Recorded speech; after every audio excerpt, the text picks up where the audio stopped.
अजीज़ दोस्तों, प्रोग्राम में स्वागत है। अजीज़ दोस्तों, पाकिस्तान ने वापस वही भीख मांगने का सिलसिला शुरू कर दिया है। Army chief Asim Munir Saudi Arab पहुंच गया। सऊदी अरब के प्रिंस मोहम्मद बिन सलमान से मुलाकात की और उसमें वही इकोनॉमिक कोऑपरेशन का, भीख को इन्होंने नया नाम दिया हुआ है, इकोनॉमिक कोऑपरेशन। इकोनॉमिक कोऑपरेशन है ना, दो तरफा होता है जिसमें दोनों कंट्रीज़ का फ़ायदा हो, लेकिन पाकिस्तान के साथ किसी का भी कोई फ़ायदा नहीं होता। तो ये इकोनॉमिक कोऑपरेशन एक्चुअली भीख मांगने का नया नाम है। तो ये फिर सऊदी अरब के पास गए हैं। सऊदी अरब ने कोई ख़ास घास नहीं डाली आर्मी चीफ को। मोहम्मद बिन सलमान ने कहा, या अखी अहलन व सहलन, थैंक यू वेरी मच, ये लीजिए, आपको हम सिर्फ ये दे सकते हैं। इन्होंने कुछ टन खजूर दे दी कि जाओ भाई खजूर, और अगर चाहिए तो थोड़ा गंदम चावल आपको चाहिए तो वो भी हम रमज़ान की ज़कात में से आपको दे देंगे। पैसा वैसा भूल जाओ, पेट्रोल वेट्रोल भूल जाओ। सऊदी समझ गए हैं पाकिस्तान की उस आदत को कि ये सिर्फ हमें बेवकूफ़ बना रहा है, उम्मा के नाम पे मामू बनाते हैं और कुछ नहीं।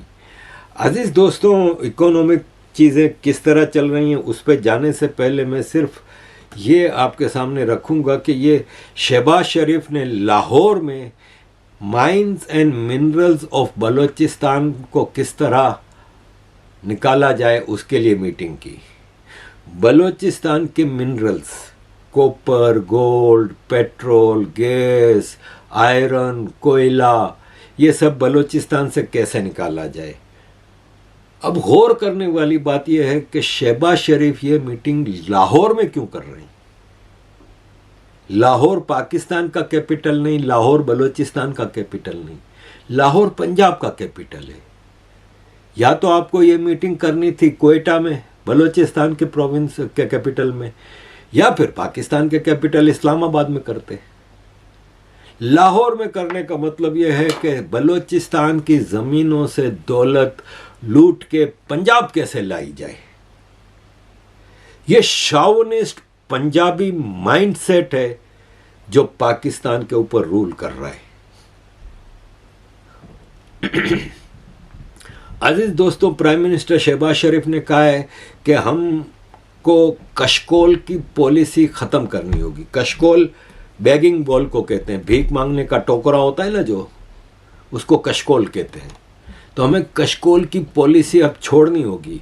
हम कहीं भी जाते हैं, दुनिया के किसी भी मुल्क में जाते हैं, तो हम कशकोल लेके नहीं भी जाते तो अगला कहता है कि तुम्हारे बगल में कशकोल है। अगले को पता है कि ये भीख मांगने आया है। क्योंकि होता यही है, पिछले कई सालों से हमने यही देखा है कि नवाज शरीफ जाता था, खाकान अब्बासी जाता था, फिर इमरान खान जाता था, फिर ये शहबाज शरीफ, अनवर उल हक काकड़, आसिम मुनीर, बाजवा, जहाँ भी जाते थे बात पैसे पे आके ख़त्म होती थी कि या शेख कुछ दे दो, सर प्लीज़ हेल्प अस, भीख मांगते थे। तो अब ये शहबाज शरीफ कह रहे हैं, और उसके लिए उन्होंने IMF को मामू बनाने के लिए इन्होंने कहा है कि प्रेसिडेंट ऑफ पाकिस्तान है ना, वो फर्स्ट क्लास में सफ़र करेंगे एयरलाइन में, बाहर जाएंगे तो, और प्राइम मिनिस्टर और आर्मी चीफ ये सब बिजनेस क्लास में सफ़र करेंगे। बाकी सारे मिनिस्टर इकोनॉमी क्लास में सफ़र करेंगे। अब आप मुझे ये बताएं कि आज तक किसी आर्मी चीफ को आपने सिविलियन एयरलाइन में जाते हुए देखा है? वो तो अपना जहाज़ लेके जाते हैं पूरा। फर्स्ट क्लास का भी बाप होता है, वहाँ बेड लगा हुआ होता है, सारी चीज़ें होती हैं। ये कभी प्राइम मिनिस्टर किसी फॉरेन ट्रिप में मुझे बता दें। इवन अनवर उल हक काकड़ एयरफोर्स का जहाज़ लेके जाता था, पेरिस में रुकवाता था कि मेरी बीवी को एफिल टावर की छत पे खाना खाना है, तो उधर के लिए थोड़ी देर रास्ते में रोको, फिर अमेरिका जाएंगे। ये तो अपने जहाज़ों में घूमते हैं, किसको मामू बना रहे हो। और मिनिस्टर इकोनॉमी क्लास में सफ़र करेंगे। इसके अगले दिन इसहाक डार, नवाज शरीफ का समधी, फॉरेन मिनिस्टर, पहले लंदन आया, लंदन से बेल्जियम गया, बेल्जियम से वापस पाकिस्तान आया, फर्स्ट क्लास। तो ये सिर्फ पाकिस्तान में मामू बनाया जाता है और कुछ नहीं। फिर गैस में IMF के प्रेशर पे गैस की प्राइस में बढ़ाया गया। तो नवाज शरीफ कह रहे हैं कि आपकी हिम्मत कैसे हुई, आपने आम आदमी का गला घोंट दिया, आपने गैस की कीमत में इजाफा कर दिया। नवाज शरीफ जिसका भाई प्राइम मिनिस्टर है, जिसकी बेटी चीफ मिनिस्टर पंजाब है, जिसका समधी फॉरेन मिनिस्टर पाकिस्तान है, जिसके बीवी के 2 भांजे कैबिनेट में हैं, जिसकी बीवी के 2 भांजे पंजाब की कैबिनेट में हैं, आधा खानदान पाकिस्तान पर रूल कर रहा है, और ये मामू बना रहे हैं कि आपकी हिम्मत कैसे हुई गरीब पे बोझ उठाया। और दूसरी तरफ हमारा पीपल्स पार्टी, कल आपको मैंने आसिफ जरदारी की शराब के नशे में स्पीच सुनाई थी ना, अब ये देखें, ये हेलीकॉप्टर से आ रहा है, ये हेलीकॉप्टर से आ रहा है, तो हेलीकॉप्टर से उतरने के बाद सिर्फ 6 कदम दूर इसकी गाड़ी खड़ी है। तो वो 6 कदम के लिए कारपेट लेके लोग खड़े हैं। जैसे ही हेलीकॉप्टर लैंड करता है, वो हेलीकॉप्टर की सीढ़ियों से लेके गाड़ी तक 6 कदम पे कारपेट बिछाए। ये गरीब भिखारी पाकिस्तान के प्रेसिडेंट और प्राइम मिनिस्टर के हाल हैं। आप अंदाजा लगाएं कि इनसे 6 कदम गार्डन में नहीं चलाया जाता, जमीन पे नहीं चला जाता, कारपेटें बिछवा रहे हैं, और ये सादगी की बात कर रहे हैं। ये कह रहे हैं हम अपने खर्चे कम करेंगे। 2 खानदान इस वक्त, जरदारी खानदान और नवाज शरीफ खानदान, पाकिस्तान को लूट मार कर रहे हैं। ये नवाज शरीफ की महारानी बेटी मरियम नवाज पौधा लगा रही है, तो आप देखें कारपेट बिछाए गए हैं। पौधा जहां पे लगाना है वहां तक सिर्फ 6 इंच जगह बची है, उसमें बेचारी का दुपट्टा जमीन पे लग गया। यार इनको कुछ ख्याल है कि नहीं, बेचारी का दुपट्टा जमीन पे लग गया, इतना कारपेट 6 इंच और बढ़ा देते। ये नवाबों की गवर्नमेंट और ये गरीब पाकिस्तान, भिखारी पाकिस्तान है। फिर दुनिया देखती है ना भाई, ये हम तो खाली नहीं देख रही है, ये मैंने तो घर में फोटो वीडियोस नहीं बनाई ना भाई, ये दुनिया देख रही है। ये यूरोपियन यूनियन देखता है, अमेरिका देखता है, वो कहते हैं यार कितने बेगैरत हैं। मुंह से गाली निकल रही थी भाई, सॉरी बच गई। कितने बेगैरत हैं यार, ये कितने बेशर्म है। ये हमसे भीख मांगने आते हैं, ये 1 कदम गार्डन पे नहीं रख सकते, उस पर भी कारपेट बिछवाते हैं। और ये कुत्ते का बच्चा जागीरदार, जिसकी जमीनों पे सिंध में हुकूक नहीं है, जिसकी जमीनों पे ये इनके कच्चे के डाकू आर्मी और इनकी मिली भगत से पूरे सिंध में दंदनाते फिरते हैं। ये देखें बंदूकें खुली लेके स्कूटर पे जा रहे हैं और सामने पुलिस की गाड़ी खड़ी है, रेंजर्स की गाड़ी खड़ी है। रेंजर उनको सलामी देती है कि जाओ भाई, तुम तो हमारा स्ट्रेटेजिक एसेट्स हो। जिस तरह ISIS और टेररिस्ट ग्रुप अमेरिका का स्ट्रेटेजिक एसेट्स हैं, जिस तरह लश्कर तैयबा, लश्कर जंग भी पाकिस्तान आर्मी का एसेट्स हैं, इसी तरह ये सिंध के कच्चे डाकू ये भी पाकिस्तान आर्मी का स्ट्रेटेजिक एसेट्स हैं। ये जरदारी का बेटा, ये कुत्ते का बच्चा, ये सांस रोक के खड़ा हुआ है, क्योंकि बराबर में फौजी खड़ा है, तो कहीं सांस भी ज्यादा ना ले लूं मैं। ये इनका आलम है। अजीज दोस्तों, पंजाब पब्लिक सर्विस कमीशन के लिए चेयरमैन की सीट खाली थी। 24 करोड़ पाकिस्तानियों में इनको एक भी सिविलियन इस काबिल नहीं मिला, तो ये भी धरती के अजीम बेटे लेफ्टिनेंट जनरल रिटायर्ड मोहम्मद अजीज को chairman Punjab public service commission लगा दिया गया। हर चीज पे ये काबिज होते हैं, और रिटायर होते ही अगर इनको कोई लूटमार की जगह नहीं मिलती, तो ये देख लें कनाडा, ये कनाडा में पाकिस्तान आर्मी के रिटायर्ड ऑफिसर्स की हाउसिंग कॉलोनी के मेंबर्स हैं, जिसमें एक्स आर्मी चीफ जहांगीर करामत भी है। कनाडा में आर्मी ऑफिसर्स की अपनी हाउसिंग कॉलोनीज हैं, और फिर ये भाई साहब कहते हैं कि जी हमें कर्जा चाहिए, भीख चाहिए। अजीज दोस्तों, ये रुयत हिलाल कमेटी है। रुयत हिलाल कमेटी चांद देखने की कमेटी, कि रमज़ान का चांद कब होगा, रमज़ान की ईद का चांद कब होगा, बकरा ईद के लिए जिल हज का चांद कब होगा। आप यकीन मानेंगे, इस कमेटी के मेंबर 3,400 हैं। चांद देखने की कमेटी के 3,400 हैं। इनके ऊपर 743 करोड़ रुपया साल की सैलरीज और खर्चा है। 743 करोड़ रुपया इनको सैलरीज और खर्चा है। काम है सिर्फ चांद देखना, वो भी साल में 3 बार। आज के साइंटिफिक दौर में ना इंग्लैंड में कोई चांद देखने की कमेटी है, ना यूरोप में, अमेरिका में कहीं नहीं है। साइंटिफिक तरीके से आज तो आपको अगले 1000 साल का चांद का डेट मिल जाए, लेकिन ये अपने कुत्ते पालने होते हैं। ये मौलवी है ना सारे, चांद की कमेटी में सारे मौलवी होंगे। ये है पाकिस्तान अजीज दोस्तों। फिर अगर हम इस पे बात जो कर रहा हूं, मैंने जितनी बातें आपके सामने की वो गलत हैं क्या?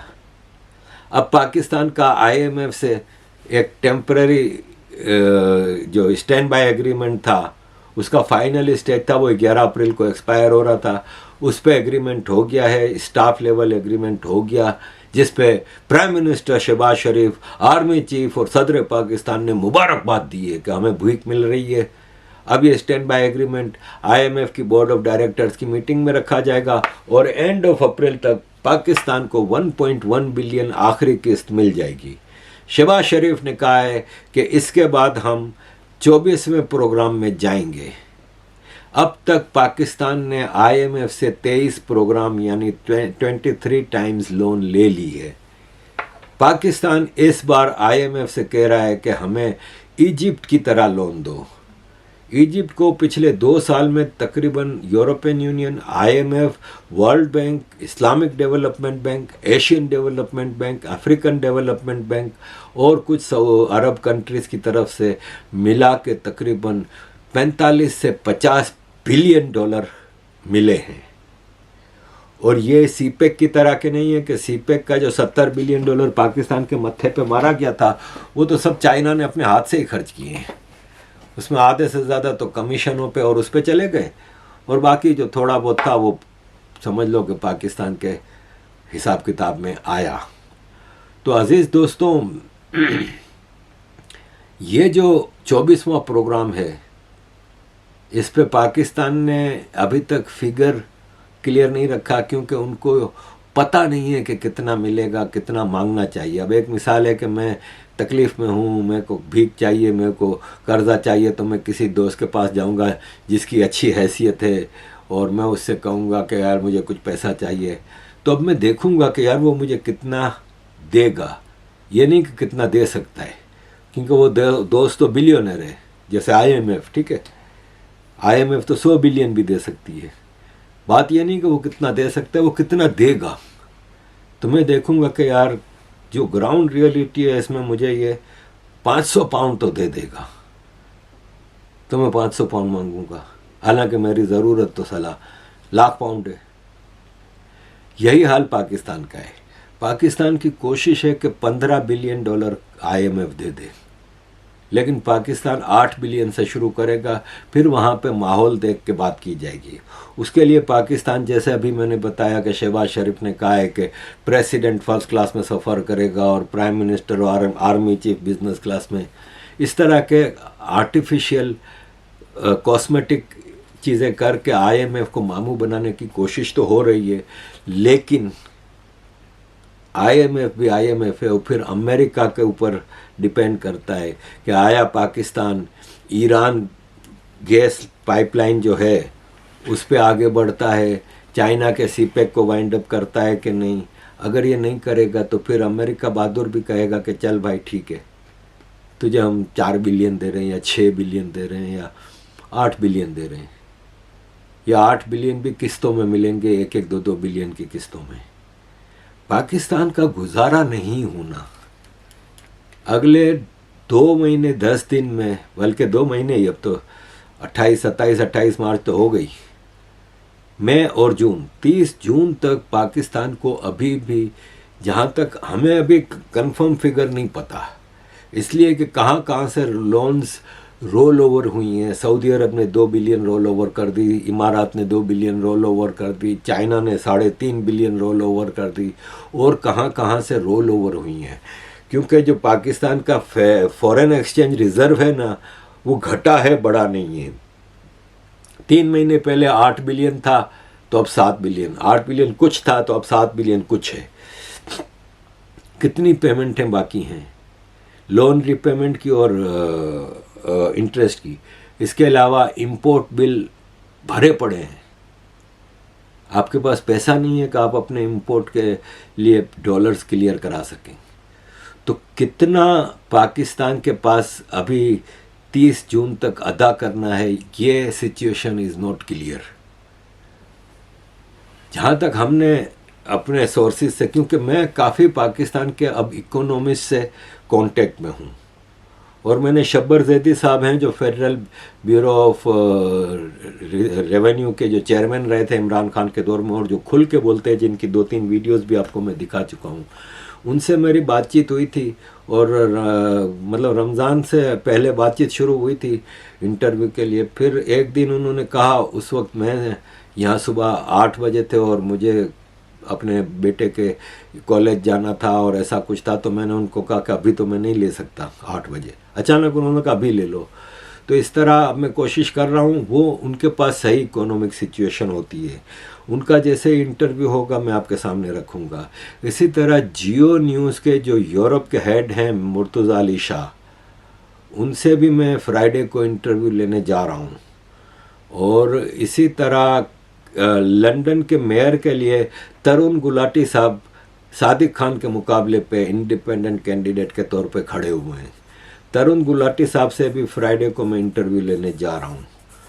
और पेरिस में आज टीवी और डॉयचे टीवी के मीडिया हाउस है जो जर्मन, उनके जो है यूरोप के हेड हैं, उनसे भी मेरा इंटरव्यू की बातचीत चल रही है। तो मैं इन लोगों से फिर हमें करेक्ट, ख़ास तौर पे ये जो जियो न्यूज़ के हैं, शब्बर जैदी हैं, करेक्ट पाकिस्तान की इकोनॉमिक सिचुएशन का पता चले। लेकिन अभी तक जहाँ तक हमारा अंदाज़ा है 10 से 12 बिलियन डॉलर पाकिस्तान को 30 जून तक वापस करने हैं लोन, और उसकी रीपेमेंट में इंपोर्ट वगैरह के हिसाब किताब अलग हैं। तो अजीज़ दोस्तों, पाकिस्तान के प्राइम मिनिस्टर ने कह दिया कि IMF से 24वां प्रोग्राम लिए बगैर पाकिस्तान आगे नहीं बढ़ सकता। और पाकिस्तान में बलूचिस्तान में जो आपने देखा ही था कि तुर्बत में जो अटैक हुआ है वापस, उसमें पाकिस्तान के तो प्राइम मिनिस्टर ने मुबारकबाद दी है आर्मी को कि शाबाश, आपने इनका मुकाबला करके इनको मार दिया। तो मरने ही आते हैं भाई, उनको पता है कि हमने जिंदा वापस नहीं जाना, ना जिंदा इनके हाथ लगना है, हमने मरना ही है। मारने आते हैं साथ में। 5 तुम्हारे उड़ा दिए, वो तुम लोग ऑफिशियली एक्सेप्ट कर रहे हो। 5 तुम लोगों ने ऑफिशियल एक्सेप्ट किया है कि मार दिए गए। अजीज दोस्तों, हमारी फौज बेचारी क्या क्या करे। ये देखें, हम कितने खुश नसीब हैं पाकिस्तानी कि हम ये जो मटर खाते हैं ये भी बेचारे फौजी छील के बेच रहे हैं। फौजी फ्रेश एंड फ्रीज लिमिटेड के ये मटर हैं, खाएं आपको सवाब होगा। रमज़ान में खाएंगे तो आप डायरेक्ट जन्नत में जाएंगे। फौजी फर्टिलाइजर्स में ये खेत बंद उगते हैं, फिर वहाँ पे मटर और ये सब चीज़ें, सब्जियाँ ये उगाते हैं, फिर सफाई करके ये बेचते हैं। ये खेती बाड़ी करते हैं। सरकार से 35 लाख एकड़ ज़मीन इन्होंने ली है मिलिट्री एग्रीकल्चर प्रोजेक्ट के नाम पे। ये हाउसिंग कॉलोनीज बनाते हैं। भाई, तुम अपने रब की किस किस नेमत का शुक्र अदा करोगे कि ऐसे फौजी मिले जो सारे काम तुम्हारे करके दे रहे हैं। यार, तुम लोगों को तो हरामखोर बनाया हुआ है, तुम लोग सिर्फ हरामखोरी करो। ये एक गैलप सर्वे हुआ है पाकिस्तान में, जिसमें बताया गया कि 85% पाकिस्तानीज आज तक लाइब्रेरी नहीं गए। 85% पाकिस्तानी आज तक लाइब्रेरी नहीं गए।